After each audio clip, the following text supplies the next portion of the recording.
दोस्तों, किसान आंदोलन के तकरीबन 60 दिन बीत गए हैं और मैं इस समय टिकरी बॉर्डर पे हूँ। आपको बताएं कि ये टिकरी बॉर्डर जो है यहाँ से करीब 17 किलोमीटर दूर तक किसान डटे हुए हैं अपने ट्रैक्टरों के साथ। यहाँ उनकी सभा चल रही है और जब मैं आज यहाँ खड़ा हूँ तो किसान आंदोलन कह सकते हैं एक निर्णायक मोड़ पर आकर खड़ा हो गया है। कल किसानों के साथ जो वार्ता हुई सरकार की, उसमें एक ठोस प्रस्ताव सरकार ने दिया है कि वह 1.5 साल तक अगर किसान चाहें तो उसको स्थगित करने के लिए तैयार है कानून को, और उसके बाद एक कमेटी बनाएगी, जो कमेटी राय देगी उसके बाद चीज़ें आगे बढ़ाई जाएंगी। लेकिन उस प्रस्ताव को लेकर के किसानों के बीच लगातार उहापोह जारी है। मैं कुछ उस पर कहूँ और उस पर अपनी राय जाहिर करूँ। मुझे लगता है सीधे किसानों के बीच ही जाना चाहिए और इन्हीं से बात करनी चाहिए। आप एक बैठे हैं और इस पूछते हैं सीधे। मेरा नाम दर्शक सिंह जी, जिला मेरा फिरोजपुर जी। कल एक ठोस प्रस्ताव आया है सरकार की तरफ से। हाँ जी। 1.5 साल के लिए कानून स्थगित कर देते हैं। हाँ जी। और एक कमेटी बना देते हैं, दोनों तरफ के लोग उसमें रहेंगे। हाँ जी। और उसके बाद जो फैसला होगा उसको लागू किया जाएगा। इस प्रस्ताव पर आपका क्या कहना है? साडा तो यही कहना जी, साडे ਜਿਹੜੇ ਆਗੂ ਆ ਨਾ ਬਹੁਤ ਸਿਆਣੇ ਆ ਜੀ। ਸਾਡੀਆਂ 32 ਜਥੇਬੰਦੀਆਂ ਤੇ ਸਾਰੇ ਭਾਰਤ ਦੀ ਜਥੇਬੰਦੀਆਂ ਜਿਹੜੀਆਂ हिंदी अगर ਤੇ ਉਦੋਂ ਸਰਪੰਚ ਤੋਂ ਕਰਾ ਦੇਣਗੇ ਹਿੰਦੀ। ਤੇ ਅਸੀਂ ਜੋ ਸਾਡੇ ਲੀਡਰ ਕਹਿਣਗੇ ਜੀ, 32 ਦੇ 32 ਜਥੇਬੰਦੀਆਂ ਜੋ ਸਾਨੂੰ ਹੁਕਮ ਕਹਿਣਗੇ, ਉਹ ਬਹੁਤ ਸਿਆਣੇ ਆ, ਬਹੁਤ ਸੁਲਝੇ ਆ ਜੀ। ਤੇ ਜਿਵੇਂ ਉਹ ਸਾਨੂੰ ਕਹਿਣਗੇ ਜੀ, ਅਸੀਂ ਦੋਵੇਂ ਰਾਜੀ ਹੋ ਜਾਾਂਗੇ ਜੀ। ਕੁਛ ਨਰਮ ਪਿਆ, ਸਰਕਾਰ ਵੀ ਪਈ ਆ, कुछ किसान भी, ਅਸੀਂ भी वो अखबार पढ़ते हैं। चलिए, आप इनकी बात जो कहें जरा हिंदी कर दीजिए, फिर मैं आपसे पूछूंगा। ऐसा है तो जो आप बोल रहे हैं कि जो सरकार ने बोला है कि हम 1.5 साल के लिए जो ये कानून है स्थगित कर दें, ये किसान कदाचित मंजूर नहीं इसको करते, क्योंकि ये सरकार की जो है टाल मटोल की नीति है। हम तो इसको रद्द करवा के ही वापस जाएंगे। हम पिछले 4 महीने से जो स्ट्रगल कर रहे हैं, प्रोटेस्ट कर रहे हैं, बड़ा शांतमय प्रोटेस्ट कर रहे हैं। हम कोई हल्ला गुल्ला नहीं करेंगे, ना पीछे किया ना आगे करेंगे। और हम तो कानून ये तीनों काले कानून जो वापस करवा के जाएंगे, ऐसे हम वापस नहीं जाएंगे। ये तो सरकार की टाल मटोल की नीति है। सरकार की टाल आपको लगता है उलझाना चाह रही है आपको सरकार? बिल्कुल बिल्कुल वो उलझाना चाहती है सरकार। ये चाहती है कि इनको लॉलीपॉप दे के एक बार यहाँ से उठा दे और जो यहाँ से किसान वापस चले जाए तो फिर अपनी मनमर्जी करेंगे। लेकिन सरकार ये कह रही है कि किसान जिद कर रहे हैं, अपनी तरफ से एक कदम भी आगे बढ़ने के लिए तैयार नहीं है। हम लगातार उसमें ढील दे रहे हैं, हम कुछ 2 कानून वापस ले लिए, उसके बाद भी अब जब हम स्थगन की बात कर रहे हैं उस पर भी राजी नहीं हो रहे हैं। तो आपको नहीं लगता आपके खिलाफ एक माहौल बनेगा? नहीं, ऐसा नहीं बनेगा। तो सरकार बोल रही है ना, ये कानून हमारे खिलाफ बने हैं। ये सरकार बोल रही है कि एक कदम आगे बढ़ो। कैसे बढ़े? जो जितने कानून हैं हमारे नुकसान के लिए बनाए हैं, और ये कानून रद्द होंगे तभी हमें फायदा होगा, नहीं तो नहीं होगा। नहीं तो किसान की लूट होगी। ऐसा हम कदाचित नहीं होने देंगे। शुभ नाम क्या आपका? तीर्थ संघ जी सर। हिंदी में बोलिए। हिंदी नहीं बोल कोई हिंदी बोल दो आप बोल दो जी। बोलो, पूछो क्या? आप कहाँ से आए हैं? हम वेलीजालीपुर से आए हैं। अच्छा, पंजाब। अभी जो कल प्रस्ताव आया है उस पर आपकी क्या राय है? ये जो प्रस्ताव आया है कल, सरकार बोल रही है कि 1.5 साल के लिए ये एक बार रोक दें इसको। तो हम नहीं ये चाहते हैं, हम इसको रद्द करवा के ही जाएंगे। हम कोई पागल थोड़े हैं जो सरकार हमारे को लॉलीपॉप दे रही है और बोल रही है कि 1.5 साल के लिए तुमको हम आज ये इसको रोक देते हैं। उसके बाद क्या होगा? यही आंदोलन फिर से होगा। ये हम नहीं चाहते। एक बार हमने ये इकट्ठा किया हुआ है, सभी हमारे किसान मजदूर जो बीवी बहनें सब आई हुई हैं। हम ये थोड़ी है एक बार लॉलीपॉप ले लेंगे और उठ जाएंगे और दोबारा फिर ये स्टैंड हमारे को लेना पड़ेगा 1.5 साल के बाद। उससे बेहतर है कि हमारा चाहे 1.5 साल और लग जाए, हम इसको रद्द करा के ही जाएंगे। आप मतलब यहाँ 1.5 साल तक बैठने के लिए तैयार हैं? 1.5 साल के लिए क्या बात कर रहे हैं आप? जब तक मोदी सरकार रहेगी हम तब तक बैठने के लिए तैयार हैं। लेकिन हमारा जो है दृढ़ नीति है, इसको रद्द करवाने की है, वो ही करवा के जाएंगे। अभी 26 तारीख का जो ट्रैक्टर मार्च है, हाँ जी, उसको लेके तमाम आशंकाएं हैं। हाँ जी। तो 26 तारीख को आप क्या करने जा रहे हैं? 26 तारीख को हम अपना प्रस्ताव करेंगे, जो बड़े प्यार से करेंगे, आराम से रोस मार्च करेंगे। जैसे हमारे आगू बोलेंगे हम वैसे करेंगे। और जो गलत मीडिया बोल रहा है कि ये किसानों ने खालिस्तान है, ये आतंकवादी है, ये ऐसा कुछ भी नहीं होगा, ना कोई गलत काम होगा। अगर सरकार करेगी भी तो एक बार सहेंगे भी, दूसरी बार भी सहेंगे और तीसरी बार हम नहीं रुकने वाले हैं। ऐसी बात है, प्रेम से प्यार से रोस मार्च किया जाएगा, ना कि गलत मार्च किया जाएगा। मतलब आप कोई हिंसा नहीं करना चाहेंगे? बिल्कुल नहीं करना चाहेंगे। एक बात और भी पूछनी है आपसे कि अगर मान लीजिए कि आप लोग 26 तारीख को अपना मार्च निकाल रहे हैं, उसमें जो असामाजिक तत्वों के घुस करके इस आंदोलन को सबोटाज कर देने की जो एक नीति है, उससे आप लोग कैसे निपटने के लिए कोई रणनीति आपने तैयार की है या नहीं? वो ऐसा है भाई साहब, हमारे यहाँ ये आंदोलन जो पिछले 2 महीने से यहाँ दिल्ली चल रहा है, ऐसे नहीं चल रहा। हमारे बाकायदा डेलीगेट लगते हैं और रात को भी हम सब ड्यूटी देते हैं। हमारे एक जथेबंदी के एक डिस्ट्रिक्ट से 20 डेलीगेट होंगे जो पूरा रोड मार्च होगा, जो गणतंत्र दिवस का होगा, परेड होगी, उसको पूरा डील करेंगे। और ऐसे कोई सामाजिक जो अस्तित्व है उसको हम घुसने नहीं देंगे, उसको पकड़ के वहीं सरकार को पकड़ाएंगे। और पहले 70 साल से जब से देश आज़ाद हुआ है, सरकार किसानों की नकली झांकियाँ बनाकर पेश करती रही है परेड में। अब असली किसान आया, असली झांकी पेश करेगा। और हम इसको बहुत ही पीसफुल रिंग रोड मांगा हमने। हमें उम्मीद है कि सरकार हमें दिल्ली पुलिस जो रिंग रोड देगी, हम उसको पीसफुली करेंगे। आपको क्या निहंग बोला जाता है ना? हाँ जी। तो आप शुभ नाम क्या आपका? अवतार सिंह।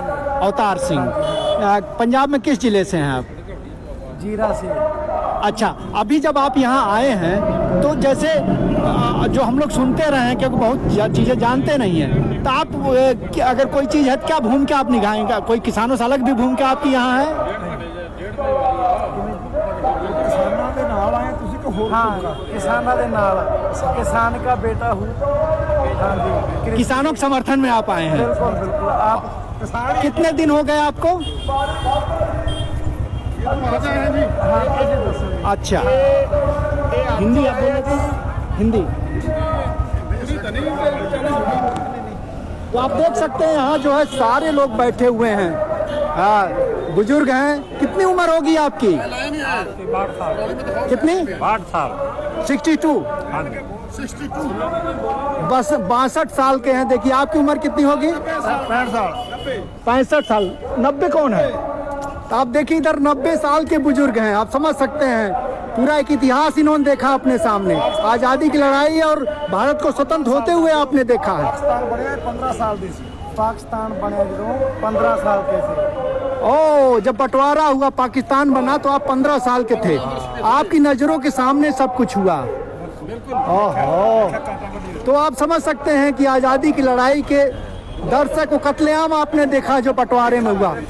जो ट्रेनें जो है लाशों के साथ आ रही थी, वो सब सारी चीज़ें आपने देखा है। तो आप समझ सकते हैं कि कितने जो है 90 साल के बुजुर्ग हैं।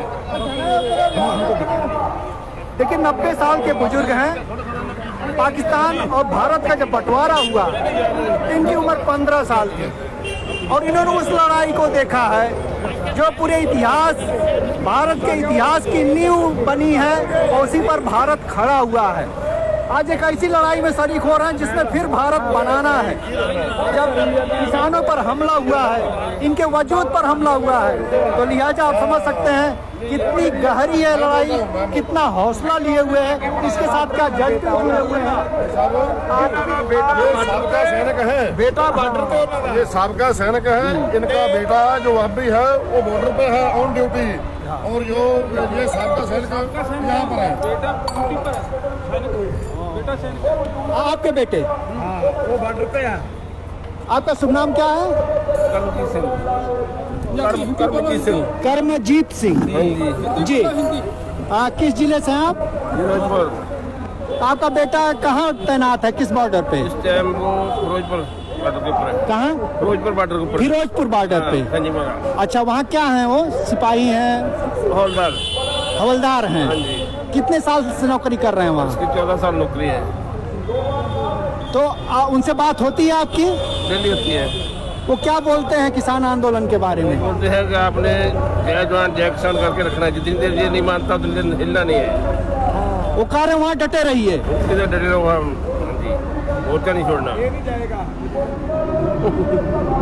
तो आप देखिए जो है करमजीत सिंह है और बता रहे हैं कि उनके जो है बेटे फिरोजपुर बॉर्डर पे तैनात हैं, रोजाना उनसे बात होती है।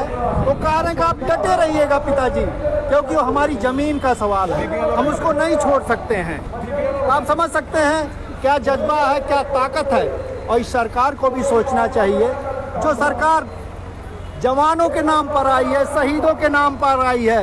पुलवामा हुआ तो बालाकोट की, और बालाकोट की सच्चाई आपके सामने आ रही है, किस तरह से वो चुनाव जीतने के लिए कराया गया था। तो जो सरकार अभी तक जवानों के नाम लेती रही है और कैसे इस्तेमाल की है, वो बालाकोट की सच्चाई आपके सामने आ रही है, उसको समझना चाहिए। ये बहुत ही संवेदनशील मसला है। ये किसान हैं, इनके बेटे बॉर्डर पर तैयार हैं। किसान अगर देश को खिलाएगा नहीं और बॉर्डर की सुरक्षा नहीं होगी तो देश कहाँ रहेगा, देश कैसे बचेगा, ये सरकार को सोचना चाहिए। आप खुद सैनिक हैं? सबका सैनिक पेंशन पर। अच्छा, आप सैनिक रह चुके हैं? ओ, तो आप सैनिक भी हैं, किसान भी हैं और बॉर्डर पे आपका बेटा तैनात भी है, मतलब इतिहास भी है, वर्तमान भी है, और भविष्य की लड़ाई चल रही है, ये भविष्य की लड़ाई है। और भविष्य की लड़ाई देखिए, आप बुजुर्ग हैं, नौजवान हैं, देखिए नौजवान हैं। अब आप दिखाते हैं आपको पूरा परिवार, ये देखिए यहाँ महिलाएं भी हैं। तो सरकार को इनको भी देखना चाहिए। अम्मा जी आइए, इनसे बात कर लेते हैं। अम्मा जी, क्या नाम आपका? हाँ माँ जी, क्या नाम बताएं? हाँ, कितने दिन से आप यहाँ हैं? बाबा दिन दे आए हैं, 5 दिन। अच्छा, तो अभी आपके सारे परिवार के लोग यहाँ आए हुए हैं? हाँ जी। आपके पति भी हैं और बेटे भी? पति नहीं है, बेटे हैं। हाँ जी, बेटा सा वाला। ओ, और यहीं डटे रहेंगे वो लोग? हाँ जी। जाएंगे नहीं यहाँ से? मरना ਅਸੀਂ ਭਾਗੋ ਦੀਆਂ ਬੱਚੀਆਂ ਐ, ਮਾਈ ਭਾਗੋ ਦੀਆਂ ਬੱਚੀਆਂ ਐ। अच्छा, ਅਸੀਂ ਆਪਦਾ ਹੱਕ ਲੈਣ ਆਈਆਂ। हाँ। ਅਸੀਂ ਹੱਕ ਲੈ ਕੇ ਜਾਵਾਂਗੇ। अच्छा, हक लेके जाएंगी आप? हक ले के जाना है। ओ, और अपने बेटों को भी कहेंगी को डटे रहे यहाँ? हाँ। और आपके गांव से कितने लोग आए होंगे? कितने लोग आए हैं? ਅਸੀਂ ਹੈਗੇ 25-30 जने। 25-30 लोग आए हैं। अच्छा, आपकी उम्र कितनी है? 65 साल। 65 साल। हाँ। आपकी उम्र कितनी है? एज उम्र कितना? 65, 65। देखिए बच्ची भी आई हुई है। हाँ, आप हिंदी बोल लेती हैं? आप तो बोल लेंगी। इधर आइए थोड़ा। अपना नाम बताइए। क्या बताइए? करमजीत कौर। करमजीत कौर। आप पढ़ी हैं आप कुछ? हाँ जी, बीए PGDC है। बीए की हैं? ओ, तो अभी आप कब से यहाँ डटी हुई हैं? 5-6 दिन से आए हुए हैं यहाँ। अच्छा, तो आपके गांव से कितने लोग आए हैं? 40-50 लोग आए हैं। 40-50 लोग आए हैं। अच्छा, और ये सब लोग यहीं डटे रहेंगे, आप लोग जाएंगे नहीं यहाँ से? जाएंगे नहीं। जिन जगह से साढ़े हक नहीं मिल रहा, उनके पास नहीं जा सकते। अपना हक ले करके जाएंगे। लेके जाना है हक। हक लेके जाना। आज दे दे हक सानू, आज ही वापसी ले जाएंगे। आप भी सही बैठे हैं। बैठी हैं आप भी हक लेके जाएंगी? हक लेके जाना। क्या बात, कम पे कुछ मंजूर कुछ भी नहीं। हक से डरते हैं। तो आइए हम जा बोलते हैं। तो देख सकते हैं आप जो है, यहाँ मैं बातचीत किया, यहाँ बुजुर्ग हैं, 90 साल के बुजुर्ग हैं, नौजवान भी हैं, महिलाएं 65 साल की, 70 साल की, बेटी आई है उनके बेटे भी यहाँ हैं। और इन सारे लोगों ने सिर्फ एक राय जाहिर की है। अगर कोई संदेश सुनना चाहे तो संदेश यही एक जगह, जो सारे हिस्से हैं सब एक ही संदेश दे रहे हैं, कानून रिपील होने से कम पर कोई समझौता नहीं। और उसके लिए कह रहे हैं यहाँ 1.5 साल नहीं, मोदी के शासन खत्म होने तक यहाँ बने रहेंगे। तो आप ये जज्बा देख सकते हैं, इनका हौसला देख सकते हैं। और कल जो सरकार प्रस्ताव ले आई है उसको लॉलीपॉप करार दे रहे हैं। इनका कहना है कि वो लॉलीपॉप है, हमको यहाँ से उठा देने के लिए है, और फिर जब अपने घरों को लौट जाएंगे तो फिर सरकार अपने कानून लागू कर देगी। लिहाजा उस चक्कर में नहीं पड़ने वाले हैं, उस बहकावे में नहीं आने वाले हैं, उस छलावे में नहीं आएंगे, इनका कहना है। ये सारे लोग कह रहे हैं हम यहाँ डटे रहेंगे और अपना हक लेकर जाएंगे। हम अपनी लड़ाई, अपनी जंग जीत कर जाएंगे। वो सिर्फ किसान नहीं बोल रहे हैं, उनके जो बेटे बॉर्डर खड़े हैं वो भी इनको कह रहे हैं कि आप खड़े रहिए, डटे रहिए और लड़ते रहिए, क्योंकि उनके जवानों का हौसला भी इनके साथ है। लिहाजा सरकार का संदेश सुनना चाहिए, समझना चाहिए और जितने जल्दी हो सके इसको लागू करना चाहिए। और इनकी जो मंशा है, इनकी जो चाहत है, इनके जो मांगे हैं वो पूरी करे। इसी में सरकार की भलाई है, इस देश की भलाई है, और जो भी बॉर्डर पर तैनात नौजवान हैं, यहाँ पुलिस हैं और पूरी देश की जनता, सबकी भलाई है। यही संदेश यहाँ जाता है। जनचौक के लिए टिकरी बॉर्डर से मैं महेंद्र मिश्र।